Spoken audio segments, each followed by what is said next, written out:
2. Y estamos en vivo. Bienvenidos por segunda ocasión aquí a su laboratorio de física en el canal La Ciencia está en la sopa y desde las clases en vivo de Zoom. En esta ocasión vamos a hacer la primer práctica de nuestro manual que se llama las magnitudes fundamentales. Entonces, en la clase de hoy vamos a ver algunas cosas que voy a hacer aquí y ustedes con todo esto que vean en este video van a contestar su manual. Al final nos vamos a juntar en vivo con una pequeña sesión de preguntas y respuestas para ver que todo haya estado bien y si tienen alguna duda ahí la pueden preguntar. Entonces vamos a comenzar con este tema. Resulta que es importantísimo para la ciencia el poder comparar cosas. Es la base de la ciencia, el poder ver un fenómeno y otro fenómeno y saber compararlos. ¿Cómo es la mejor forma de compararlos? Mediante una medición. Y las mediciones pueden ser de muchas cosas diferentes. Puede haber mediciones de masa, mediciones de tiempo, mediciones de volumen, mediciones de muchas cosas. Pero resulta que de todas esas cosas que se pueden medir, hay 7 que se llaman las magnitudes fundamentales. Antes de empezar a verlas, vamos a ver esta pequeña historia.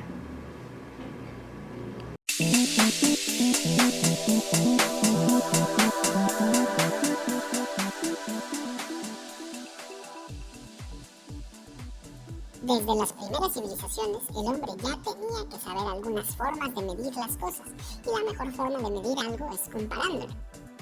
Las antiguas civilizaciones comparaban y medían respecto a las medidas de su propio rey.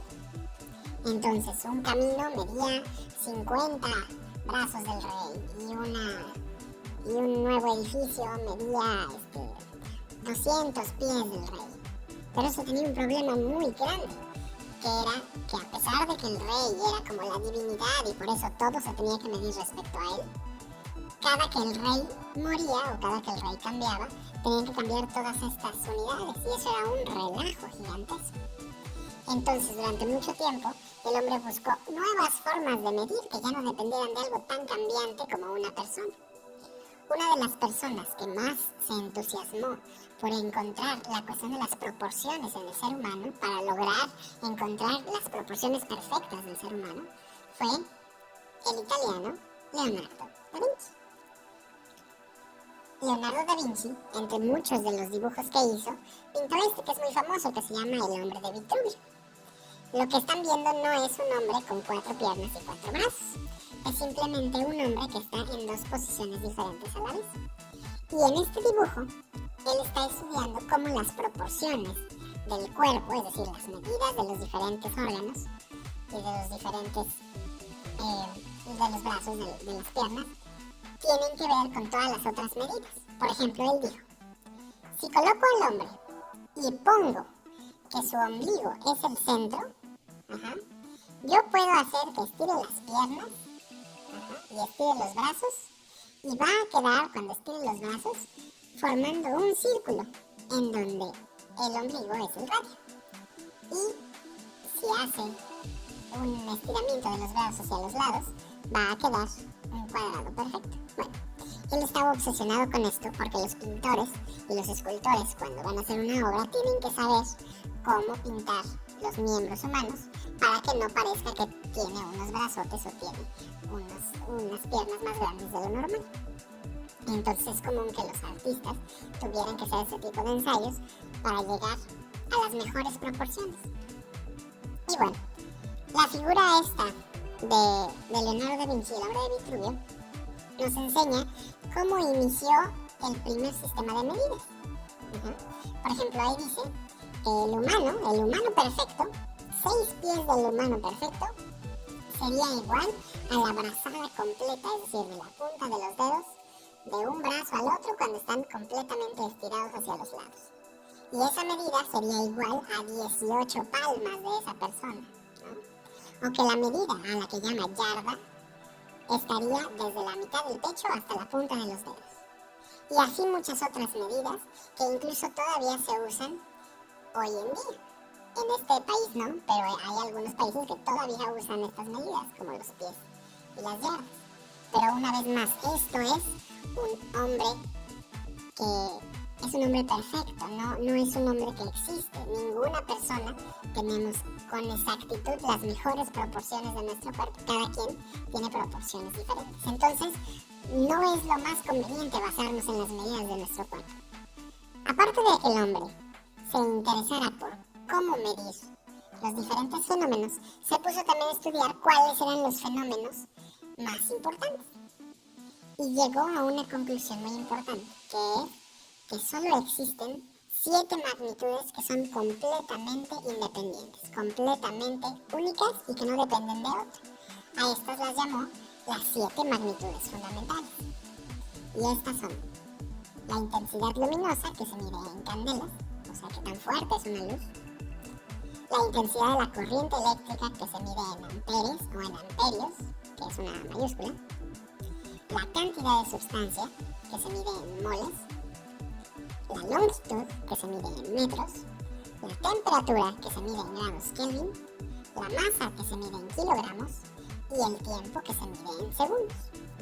Lo que nos está diciendo aquí es que estas 7 formas o 7 cosas que se pueden medir son las 7 magnitudes fundamentales. Cualquier otra cosa que nosotros podamos medir será realmente una combinación de estas magnitudes. Por ejemplo, alguien puede decir, oye, pero ahí no está el volumen, ¿no? Por ejemplo, la cantidad de mililitros que tiene mi refresco. Porque el volumen es una unidad que se deriva de la longitud, ¿no?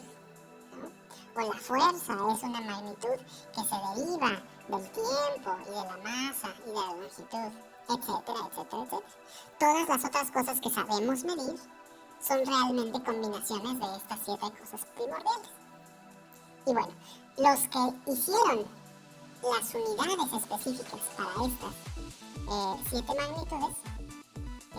magnitudes, fue una organización a la que se le llamó el Sistema Internacional de Unidades, o el Système International de Unités. Perdón, mi francés es muy malo. Bueno, ellos son los que decidieron que estas unidades, kilogramo, metro, segundo, mol, ampere, kelvin y candela, eran los mejores que se pudieran usar. ¿Por qué? Porque estos se basan en patrones que son físicamente más entendibles que los que se utilizaban en los antiguos países, ¿no? Por ejemplo, los mismos franceses dijeron que una barra de un metal que ellos tienen se le llamó el metro, ¿no? Y entonces ellos tenían esta barra guardada y cualquier cosa que midiera igual a esa barra le iban a llamar el metro. Y así nace entonces lo que se llama el metro patrón. Pero hay un problema con este metro patrón. Como todos los metales, cuando hace un poco de calor se expande. Entonces el metro ahora mide más de un metro. O cuando hace mucho frío se comprime. Ahora el metro mide menos de un metro. Entonces la mejor idea no es basar nuestras mediciones en un objeto físico, sino mejor en alguna cosa que nunca vaya a cambiar. Y así llegaron los científicos, en la era mucho más moderna, a poder definir cada una de los patrones para poder medir como una cuestión física que no depende de la temperatura, que no depende de dónde estás. Si estás aquí en Marte, en la Luna, donde sea que estés, siempre un metro sea exactamente lo mismo. Entonces, por ejemplo, dijeron que un metro va a ser la distancia que recorre la luz en el vacío durante un intervalo de 299.792.458 de segundo. Entonces la luz, que es muy rápida, si ellos ven cuánto caminó en esa fracción de segundo, habrá caminado exactamente un metro. Y eso es válido sin importar si lo hizo en la Tierra o sin importar si lo hizo en donde haya sido. Esto es lo que soñaban los científicos, poder tener una forma de determinar cada una de las diferentes mediciones con una cosa que no cambiara. Ya no es por un rey, ya no es por una parte del cuerpo que cambia, ya no es por una barra que puede cambiar a lo largo del tiempo. No, ahora es por una determinación física que no va a cambiar.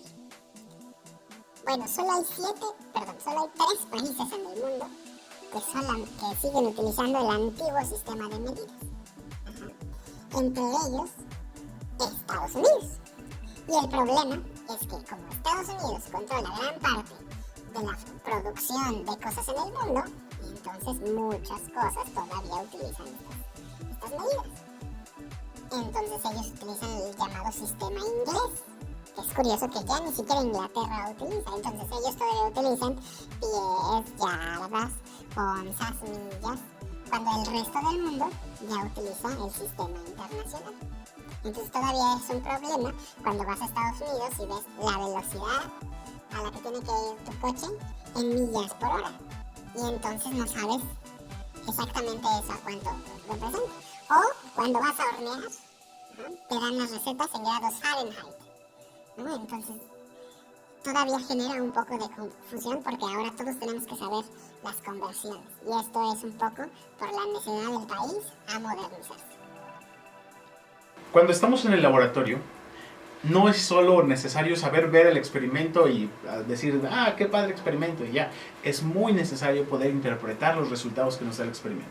Y para eso vamos a utilizar la medición. Para medir tenemos diferentes instrumentos. Por ejemplo, aquí tengo un termómetro.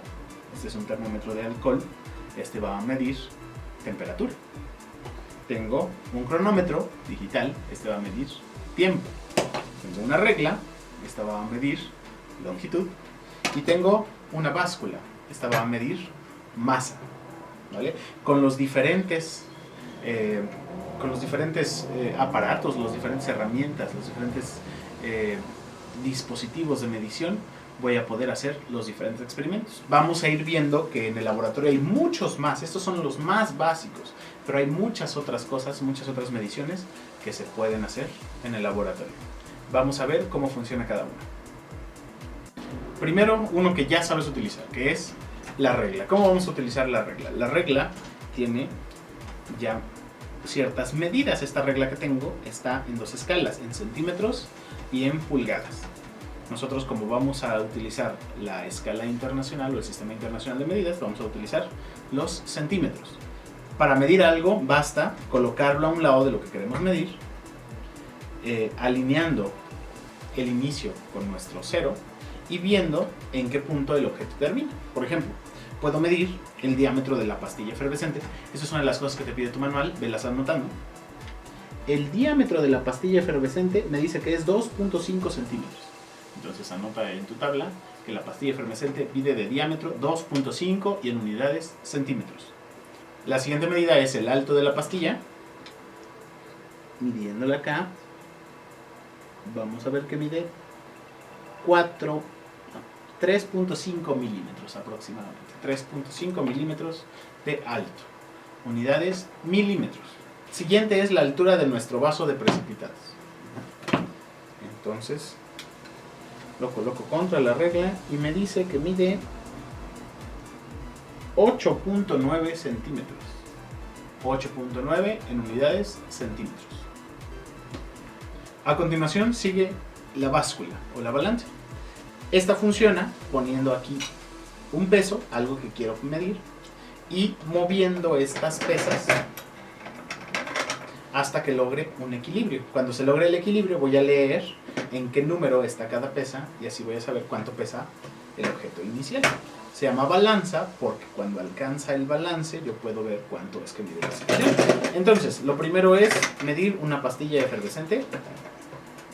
Su masa es muy pequeña, son apenas algunos gramos. La mido en 5 gramos. Masa de la pastilla efervescente, 5 gramos. Luego voy con la masa del vaso de precipitados. Este mide un poco más. Voy a utilizar otra escala de más de 100 gramos.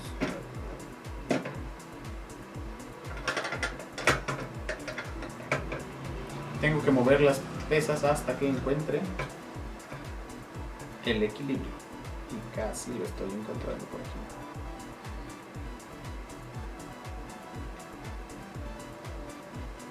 El vaso solo pesa 110.5 gramos. 110.5 gramos. Ahora me pide medir 100 mililitros de agua. Antes voy a medir en una probeta, como esto, 100 mililitros de agua.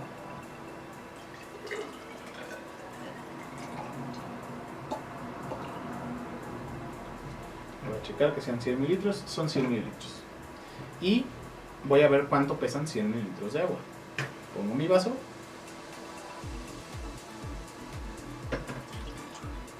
Y le coloco el agua. Voy a ver el peso.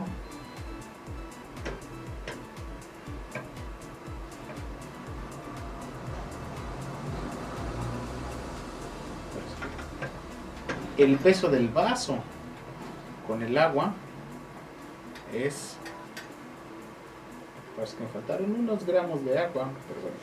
El peso del vaso más el agua es de 287.3 gramos. Si yo resto lo que pesaba el vaso solo a esto que pesa el vaso más el agua, me dice el peso del agua que puse. Ajá. Yo ahí me doy cuenta que no puse exactamente 100 mililitros. ¿Por qué? Porque 100 mililitros pesan 100 gramos. Lo que me pesó ahora son como 98 gramos, algo así. Entonces me faltaron por ahí algunos mililitros. Pero bueno, esto me ayuda a darme cuenta si estoy bien o mal. Ahí.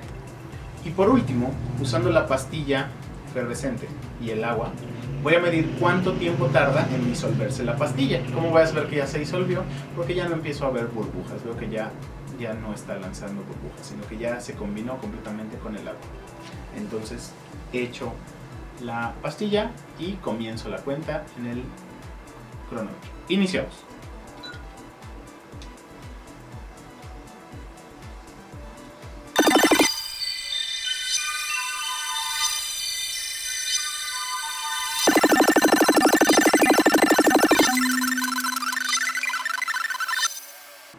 Tiempo. Entonces, ¿cuáles fueron las magnitudes fundamentales que utilizamos en este pequeño experimento?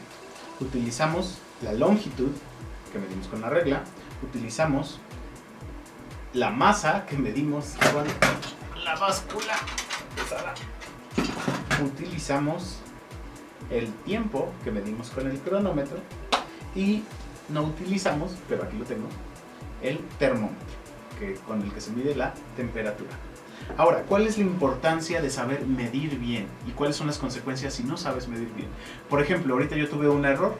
Cuando medí el agua en esto, no chequé lo suficientemente bien y le faltaban un poquito, ¿no? Me faltaron 3 gramos cuando lo medimos en la masa. Eso aquí en laboratorio a lo mejor tiene un impacto no muy grande, pero imagínate si tú estás utilizando la medición de un medicamento o algo para salvar la vida a alguien y está mal la medición, puedes causarle o que no le funcione el medicamento o darle mucho más del medicamento que necesita y generarle un problema todavía más grande. Entonces, la importancia es que la química, la física, las ciencias necesitan la mayor formalidad para funcionar. Necesitan que los resultados sean lo más exactos y lo más precisos posibles. Para eso necesitamos saber medir con la mayor exactitud, con la mayor precisión, y para eso necesitamos saber utilizar todos los instrumentos de medición de la mejor forma. Y por último,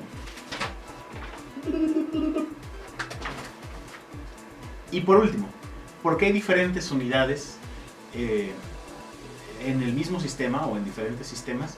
Bueno, en el mismo sistema, por ejemplo, en el sistema internacional, la medida de longitud, la estandarizada es el metro. Ajá. Pero aquí nosotros estamos midiendo en un múltiplo del metro, que es el centímetro. Ajá. Y el centímetro, a su vez, tiene una subdivisión que se llama el milímetro. Y el metro tiene otra división diferente, que es cuando juntas muchos metros formas un kilómetro, cuando juntas 1000 metros.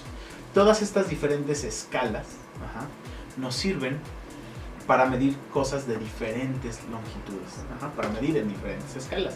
Imagínate que midiéramos el alto de la pastilla efervescente en kilómetros. Lo podemos hacer, pero nos van a quedar muchos puntos decimales. Por comodidad, para no hacerlo, entonces utilizamos estos múltiplos y submúltiplos. Ahora, hay diferentes sistemas de medición que se usan en diferentes países, como ya vimos, como las pulgadas, que a la vez también tienen múltiplos y submúltiplos, como la yarda, como la milla. Todo esto también funciona para que no se tengan que utilizar demasiados puntos decimales. Y así si vamos a medir algo chiquito, utilizamos centímetros. Si algo muy chiquito, puede ser milímetros o micras, si es algo ya microscópico. O si vamos a medir países, pues vamos a utilizar kilómetros. O incluso podemos utilizar años luz para medir distancias muy grandes, como las distancias entre estrellas. Bueno, esta es la importancia de hacer mediciones. Muchas gracias por ver este video. Vamos a seguir ahora con una pequeña sesión de preguntas y respuestas para ayudarte a contestar tu cuestionario. No te vayas y por lo pronto en este set nos vemos la próxima semana. Hasta luego.